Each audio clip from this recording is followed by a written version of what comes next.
Beralih ke informasi lain, aktivitas Gunung Agung di level awas berdampak pada proyek pembangunan fisik Pasar Badung.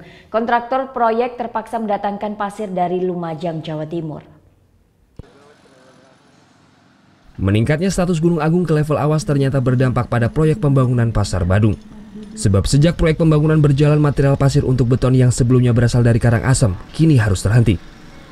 Adanya imbauan pemerintah agar tidak melakukan aktivitas di radius 12 km dari bibir kawah menyebabkan pasokan pasir tak bisa lagi disuplai. Pihak kontraktor terpaksa mendatangkan pasir dari luar Bali, yakni dari Lumajang dan Jember, Jawa Timur.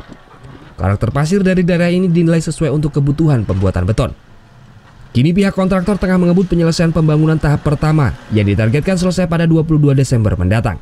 Dibutuhkan sekitar 2.000 kubik pasir dalam pembangunan tahap pertama yang meliputi basement, lantai dasar, dan lantai 1 pasar. Tapi ini yang didatangkan dari luar, ya konsekuensinya kan angkutannya jauh dan biayanya naik. Kan. Tapi kita nggak memikirkan itu dulu, sekarang yang penting proyek ini sesuai dengan jadwal.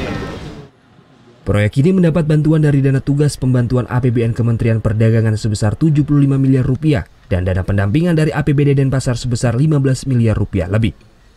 Hingga awal Oktober ini pembangunan tahap pertama sudah mencapai 19%. Surya Sanjaya melaporkan untuk NET.